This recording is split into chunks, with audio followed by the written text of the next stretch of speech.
Okay, say a few weeks ago, na Parliament was sitting, and na minority no led by Kujo Nkrumah and the minority leadership no say. Aban akoton ye gold. Dr. Mahmoud Bawumia edi adwene bi baaya na mu don. Say yanya enema mienu ekomiensa gold for oil, gold for reserve, and gold for forest. And the gold for reserve then say you better gold edi egu odi abaki e currency.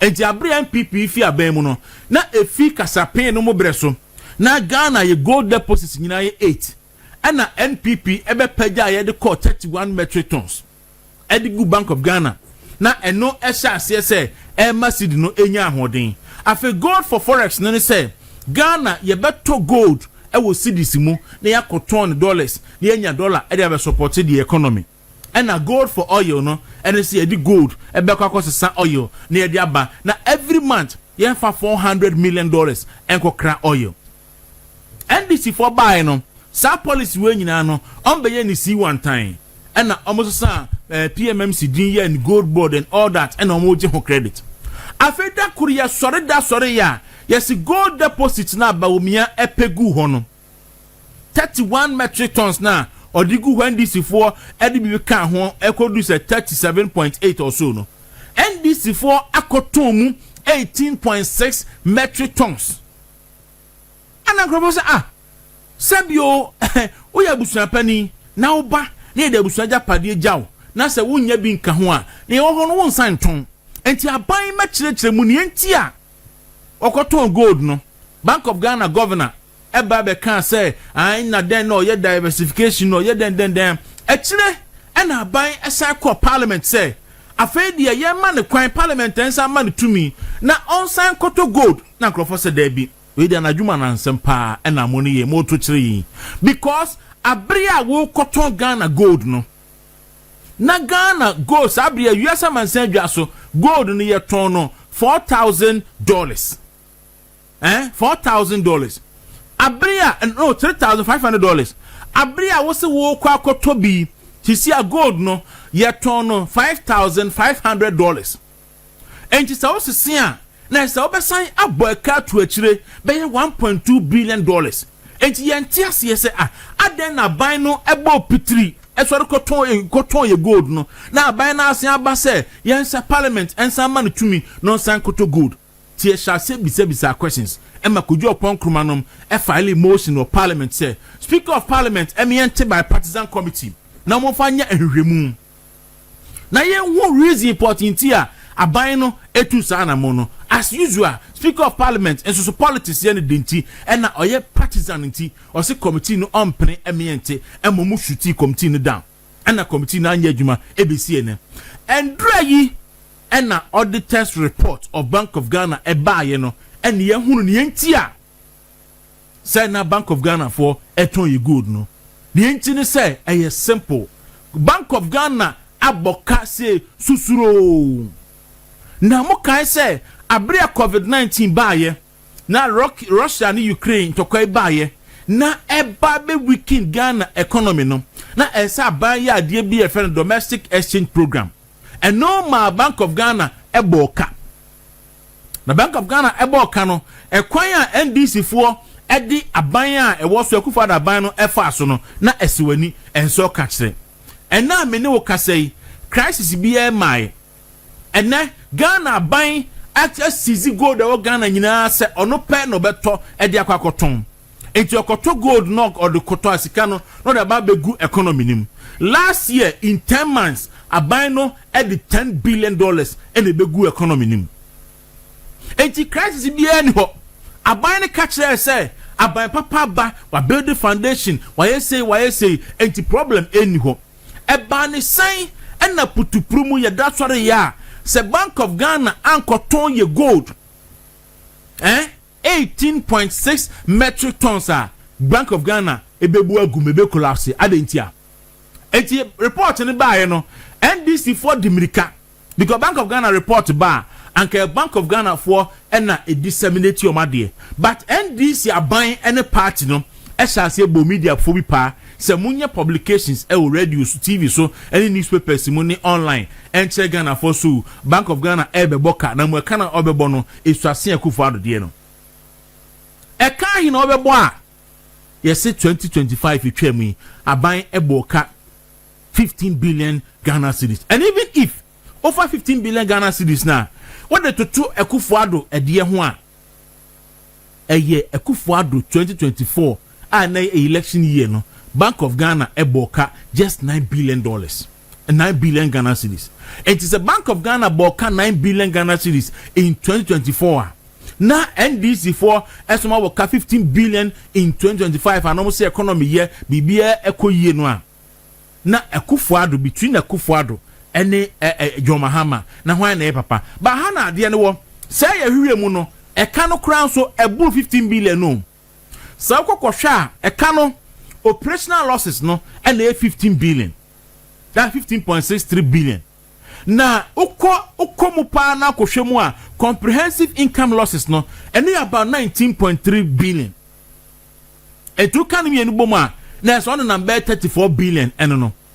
Ansa na Ghana gold a omokoton ye etwa gu mu de ebe support a Bank of Ghana say aban ankoton sa gold no be $9 billion no Ghana cedi no ama meka ho a anka ka ebeda ho no eye 9 billion to sa 9 billion ne beka ho a 44 billion Ghana cedis. 44 billion Ghana cedis. Eno ne nia Ghana aban no waja Bank of Ghana e ka obono no. Eno achi no na Akufo-Addo ebere so okono na kese wo hwemu a ye fra bibi negative equity no na Akufo-Addo ebere so na ni nyina eye 58.6 billion eno kra ade adongo ene sami jamfi ene eyinu atofose no eye okrum ase no na nyasem ketwa ene negative equity nanda John Dramani Mahama ene Dr. Ernest Addison akwa kodu 93.82 billion Ghana cedis. And the Bank of Ghana towards a siano at the say Adaya esiwo near to 2 ase nyina intribia ni ase adane konkon ho bibiji say boom Bank of Ghana no ebebu agum abana boka abana gu bank no Mahama yare gan kam yenti a Mahama yare ga say eye inflation a omode ba afem no eno ena ama eka aba nti omo boka e destabilize Ghana economy no ena maybe say ya catch them say economic management no go beyond populism economic management no go beyond creative accounting go beyond populism go beyond say yempa bodin and now see inflation 3.2%. But Ghana for ekwadwam nyina no edi adanse say sa asem no enya no kre yi se wo nkwadwam sa wo ye bema na ota akwadwam kwoto ade a wo behu yire mobo mema mu tie sa wo ye bema wa no utimi wura dwam utimi wura market na ma so mehu mankan bi o ha ma mento bi nkofie ni ade a wo behu yire mobo because na ma na bre odo adi sika 100 cedis and na so gusu boy yira come 100 cedis a so hu say oba no wo ma ne bre pa because ontimi nto hwe emema nsu kwa sika ye nya bi ye de sika nsu bre ma nsu a mo de kwadwamu a enso to enti ne ahokyira ba Ghana no enya asem kitwa kwadwam na kwohwe ye ntimi nto amanfo ntimi nto nam amanfo ntimi nto bibia but Bank of Ghana say we spend about 16 billion Ghana cedis at the inflation at about 3.2%. But 3.2% no how far with the ordinary Ghanaian, how far with market players no about the inflation, how far. And now Trotro for say that star na Akufo-Addo breso ni ya 25 Ghana cedis and the people ya ni move free no and the star no between 15 and 20 Ghana cedis. That star Trotro for ultimate for no and na eka and be biabo akosro astronomically. Make us a Bank of Ghana say was spending 16 billion Ghana cedi at the inflation the firm was spending $10 billion ama exchange rate at the firm. But because of say a artificial na a cosmetics in tea and then you are spending so much back a krebi and a yenya. But the trick is that Sami Jenfi and the cost of a care cost of Bank of Ghana hunina. And you Sami Jenfi cost ne say but Akufo-Addo breso no Bank of Ghana no an 20 gold and na Mahama say Samija mfi enkoto gold no meton Emma Bank of Ghana na otwa processing anyone nyina ka nyina no yemfa nkoma Bank of Ghana for enti okoto koyi ni mekwa na Bank of Ghana ati hu fifiri enti Samija mfi to gold no Bank of Ghana emma ni sika de koto gold na no ati wo so anyamfa so na Bank of Ghana for enyaka ene ne ba bia ba bedru enti Ghana for economy no a ye ka ho asem no no wonder say economy no entimi empower electricity enyina so because ye tua one city doom solar living nyina echi no na kanea no so entimi nyina so because economy no fundamentally no economy no enye eno ne bra ene Ghana for every na doom so asem no de da asebe no mutena se a ye bewuram osofu Kofi Oduro onye very careful.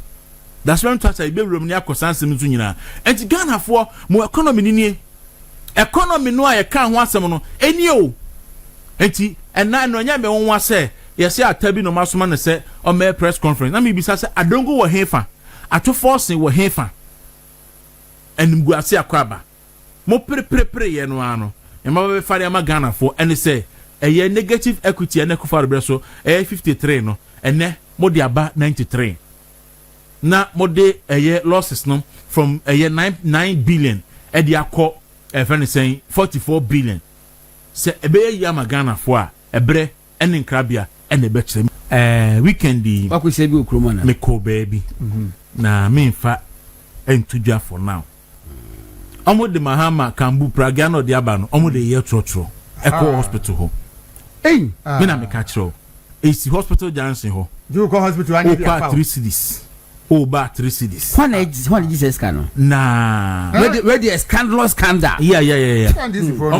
Omode de Mahama ayi pragiano. Omode ye Trotro. O kwa 3. Oba 3.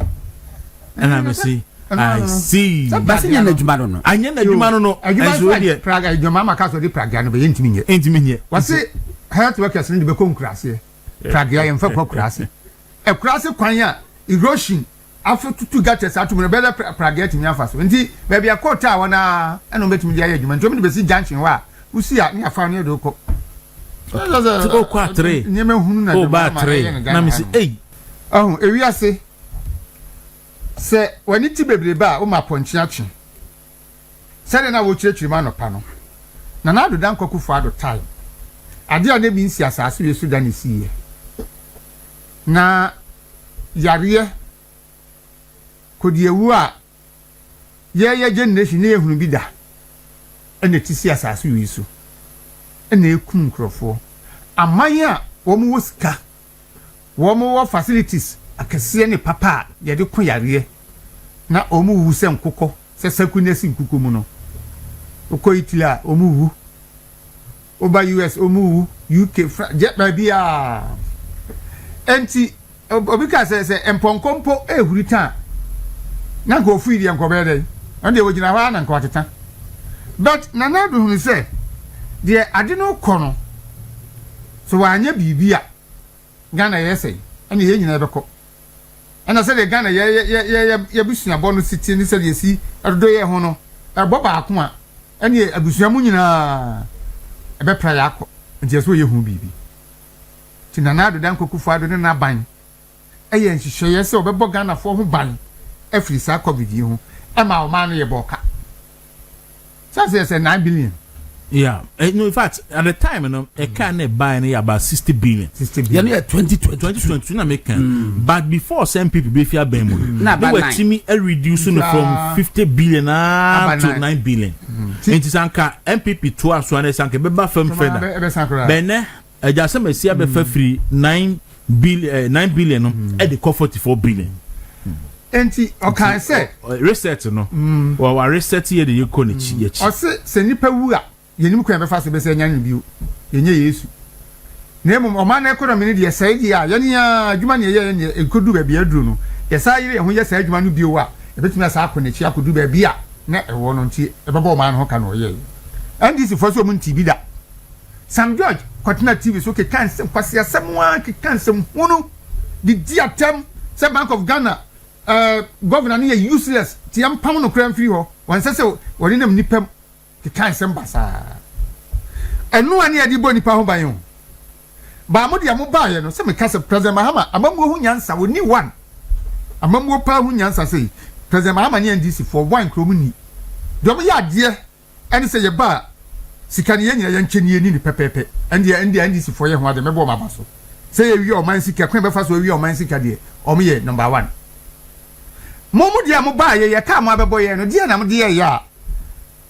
mo pe e man kamfo se o ma ba ma inflation so inflation aba from enti o man sika no yemfa enye saade no na obi nka se John Mahama ba ye inflation ekodu single digit nyansa e wo saade o mani sai inflation e wo single digit ye kwadwa so ye ntumi ntwade sika wo man yimu nyina mo prepare ni nyina enne obia na mana wo su sika ni aman yimu mo si inflation aba from enti se inflation ba from na eniema nso bo dia na ye na ahokyira na ye famu a na nyansa pa e wo de mu ye nu eni sai enne mo bo man ka susuro a wo man nya so mfaso ba akokura wo o man nya so mfaso sei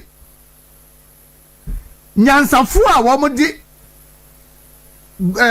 gold reserve e ba ye no wo mo be ko na Ghana ye di o but nyansa mo man ka se ye nkoton gold no emedi because obanyansa fu ana o hihye na japade ma da chi se wo da bi e bi asemi betumi asi ana mo ye onim ne nti o mo koton gold no se wan koton a e kan be ba no na 44 billion na nim be gu asintie so otumi ka koton gold ni bi na o de tende kan so bi and no koton e free so 18.56 metric tons in free so no na mo a se ye de mamo na mo bebo akohwibra se ya eye mo ba ye o man bi bie nkoyi na mo ase wo man no ana say akwaya brothers and sisters government John Mahama ni nuanom ana o man na japade na mo funfa ana o man na si ntwetwe enti empire John Mahama say obo ani say ni mfie na anu be so ntem no nya ne ba bi ko na de wanya no wo de akọ ba Ghana fo ye nyina na etu o man mu enna yenim John Mahama said ye na da pasity e wo mon homoden e ba mamu a onim hu nyansa obetoto pass wo mfie na ne fa na Ghana fo ye nim nyansa nti ye sa akoto abama no nti ye ne ya na ye peni akofa wi ene ye abeto ye ho so na ye ti ho mpintin kwa ye jejeje wo ye jejeje kwa all right go on Aku Ghana all right so me say dan kan kesi Gideon Bacho me send e bi man fato so ba me say aye ready a na yenye small comparison compare 2024 and 2025 financial audited accounts by KPMG of Bank of Ghana for financial statement but yes science to put you on record say ye wo international standard aye dey audit bank central bank bia e we say NDC for omo press conference no mo can say sa international standard no na omo yusu ye but omo boa omo anyusu international standard no amfanye because omo nim so omo de ya omo ho beda ho nti omo anyusu amfanye in fact KPMG for na your friend of international financial reporting standard and only international standard that omo yusu international financial reporting standard but omo anyusu no omo yusu omo local no modiaye and the KPMG for say the auditors noted the financial statements may not be suitable for another purpose. This is a significant qualification. Direct comparisons with other central banks are impossible because a standard na de susudua no di susu no yes no it is so far na kwa de say so de ye kotutu Nigeria enye Togo de kotutu Burkina Faso kura mu ku mu a enye Mali enye because omu nyina use one standard omu use international financial reporting standard no yende nwiamu mem it is omu use ye no a enka 15 or more can omu de eka 44 street what I see omu de 15 no operational you know my report here and omu de comprehensive income losses no akwase be 19 no de ahye ho and omu de gold 9 billion so akover omu koton ye no omu de no so akover okay etigida patifato so ne nhwa ade na eye me nwanwa se NDC for kasa no ma make reference to 2022 I see we say you compare 2022 to 2026. There be 2022 na 2025. At 2025. 2022 na Kufuado na wo ho. A car Bank of Ghana for boy no. Omo tima fight ameka no so ate aba from. Yes. Eti aden na so tiba from steadily no. Mo na mo buy amasa be page mu. Tima reverse all the gains. Kwaku ayini nie. Ya compare 2024 and 2025. MPP ne NDC enu nie. 2025 eye NDC. Total operating income enu na 22 billion. 2025. 2024 9.4 billion. Total operating expenses 37 billion. MPP 2024 18. Net loss for the year. Sa net loss on mo more than say no. E no na 15.630 billion no. And na MPP near no say 9.487 billion. Our percentage almost say are worsened by 64%. Ye ka say no kwa kekempo 15 versus 9 na are worsened by 64.7%. Total assets no almost 237 versus 214. It you know and na cost by 10.3%. Ye call total equity deficit. Total equity deficit how can you now bomwa? Yeah. 93 billion. 93 billion. 96 billion. What's it? 93. Sorry. 93 billion. 93. By 96 never. That almost at a year from over negative equity. I said, you know, negative equity no. 93 billion 818 million 935,000 against MPP 2024. Also, ye kasa MPP 2024 na 9 billion. But the money big keka ho. Oh, eti wo compare na head to head da. Negative equity NDC there 93 billion. MPP there 2024 58 billion. And remember you know and so far I dey very important as so be the trinity. Ye ka ni na bomwa NDC there 93 billion. Na Kufuado there is 58 billion. The modern nam say no net loss for the year no, which is 15 billion for NDC, 9 billion for MPP. Any friend operational losses no. Anyhow you look at it no, MPP time here far better than NDC DA. Now ubetima ye fish. Kwa could ye man ye mo wan say. Ade we na enya maaye. Na NDC for a Bank of Ghana for the document in a command NDC majority for. So omo ferry so mba bekara bontin. And the NDC for a press conference. Our Parliament House. Yene MPs in Guam. I say ni omo yene say. Non person omo preempt backlash ne be ba. Yes. Nti omo di kan before NDC for be press conference no. No ma di kan ma media for apobra ye publication. Yes. Say omo expect a sources from Bank of Ghana say losses be but be better as in the previous one. Sanity. But any better.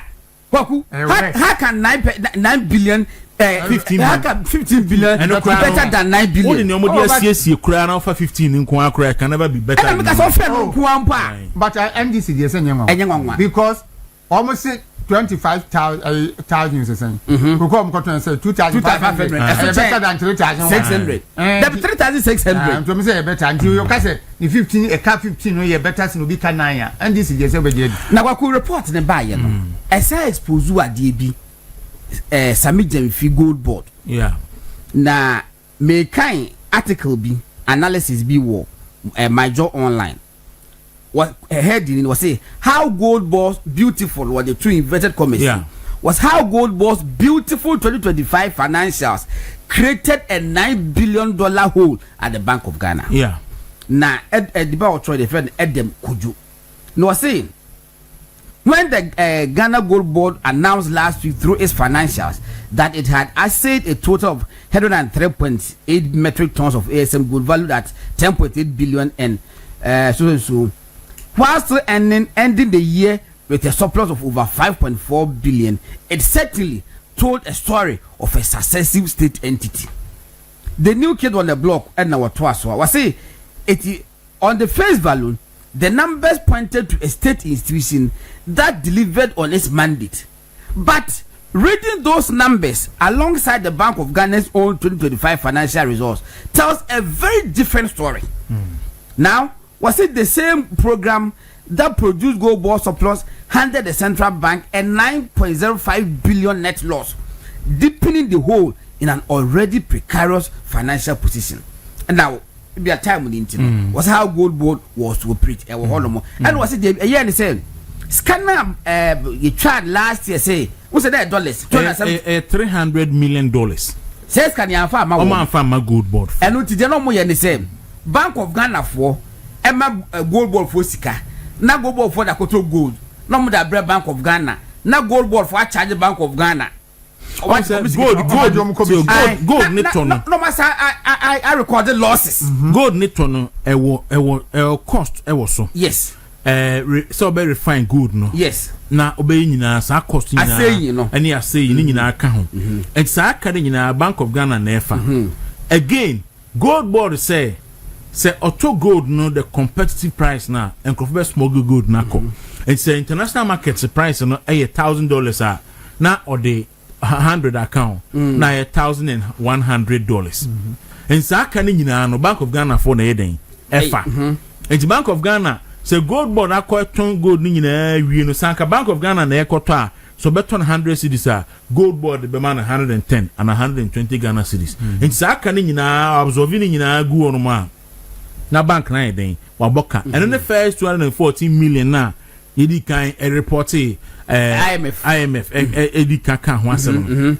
Enti any part of trade no or capture the right. So on the face value no over say gold board for air bomb home. Yes, but so can say Bank of Ghana enyai e kana or absorbing no na gold board e monica omonadua oberani at a loss. It is kind of when you be negative et no they know you say Bank of gold board was not spending it omu books no emu clean expenditure ni nyina na cost ni nyina no with the books of Bank of Ghana. Et commission tell ubenya also no mra beto say omo profit no eno no na gwaku dia me na baye hu kwabu bi ni say according to Samija Mfi no ombo akoto gold ewo interbank exchange rate kwaku then it's going to make nonsense of all the so-called gains. Saboka say eba be use interbank so mo say we use interbank rate a smuggle be koso. Yeah. It is a Muslim Baba Afeni Baba use interbank rate dia. And say na ye wulu no. How do they explain that? And yeah, you be train na ya hwe se no. Matias ye be train na hwe no be come but ye Uncle Spy e wo takrade. O se mo kai say Bank of Ghana for ya desin ye aka ho. And na collapse the banking sector. Ema Kufuor de so be ye banking sector cleanup. Esiama. Na adesi dia ba manasa. Asiama ya. Yes. Oni wampanom. Any collapse the banking sector. And collapse the banking sector. Na say a ase no over 300 micro and small micro savings for you so na about 8 commercial banks say ye merge bi na bi so you closing it down. Any ehun sem bebre. Eno ho bi na na ogina court a NDC for buy no. Omo de ne ho be che no. Omo clear the day before. Omo clear ne na dey appointment. Governor of the bank. Enti wasa ba biem. Ayi ezo aba. Aziama wasa ba biem. Ye maba ezo aba. Wasa ba be gbagu. Na opposition no. Eba na esiama wo opposition no. Assemble no ka fa sa losses bi ho. So was that video. Oh me wo. Make ma yen kwhwe kojo upon kroma press conference and dry. No minority near press conference. Yen kwhwe mra. Ye ba near the Adam issues no e the account. Ye live on Facebook, ye live on YouTube. Yen kwhwe kojo upon kroma no bra. 2025 ibi Bank of Ghana bi ya wade nimre e na ode beto abonten. Now some of the be ba no Bank of Ghana the account no the command NDC political party. So omo no press conference no mo announce accounts. Sadia we bin see that. Fiti Ghana independence bin see that. So say mrada kwan Bank of Ghana account e file publishing. Accounts near ready the finance minister within 3 months. Now finance minister he craft out to so the aba parliament. When the man yen sir, omo ye we no the command NDC party. It is a mo NDC communicators. Any MPs need to be have a press conference about announce Bank of Ghana accounts. I didn't see that. No na ye bo ye governor any board no any aban kokose politics na say on be wura Bank of Ghana no e betumi ama bank na nkasa ego ti yesra omanya omunyi politics ni fi Bank of Ghana duma no no ma professionals na e wo ho no enye duma no mo aboka mo fa account no beto abonten na mo ka ni nyina ye hwem na enye say the Bank of Ghana yo ma duma wi ana dem crack na pa ma politicians so mo no be press conference and be announce na ye ko account ni mo a en seven so pen ye pese mama so te they told me as a press conference and say no more hearing so we are crown kind or we are then one near here the accounts no the copies about the memo copies of the account the project was made so and some so near person we kind Sika Bank of Ghana edidi o monka so mu dwa emrashom say o muni eno ye o policy responsibilities no say sika no to say ashema ka be 4 billion about them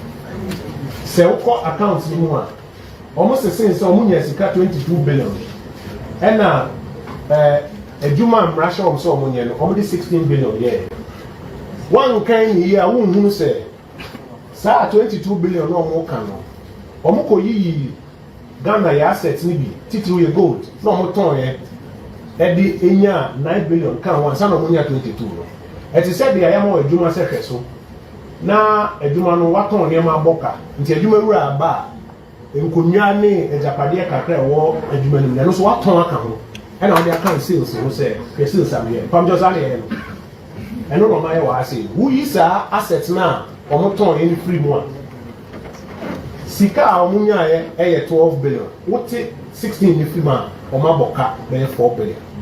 Ti asemo ye di kan upon ho akere mo se mo account ni ye. And say for the first time Ghana history now my policy is over. Ejuma nkasa amrade ahye o msase o munya. O sika anso. Ema o mo aboka. They will say onimoni ya ye ma bibura be ma yetumi se bi asan ahye o mutwa fofo. No na what you die ni e be say hia mo bio ene de ye pese e kire mo niam a o de tete e wa account no na what you are die e be hia mo bio ni a kire mo kwan a yesu so say wo so o msa fa so e hye Bank of Ghana e twa fofo e to so mienu Bank of Ghana for account na ba no dom kase ne aban pese wo di tum say e ka ne 15 billion ene am yesra mo ne no kure obi ase o say ka ne 15 billion na se hu e ka no ye 34.9 billion ame fa mo ko account no account no ma che mu mienu esro de na friend operating account no na ho na 15 billion no wo your man kan kire mo so ne say account no fa ne say part B e wo account mo e friend other comprehensive income no e wo so ma boka 19 billion wo kan mi ne bo ma 34.9 billion sa 34.9 ne kwa na wo so mo ko ton e gold no half and so na e be 34 we gold ni fi mo a e 44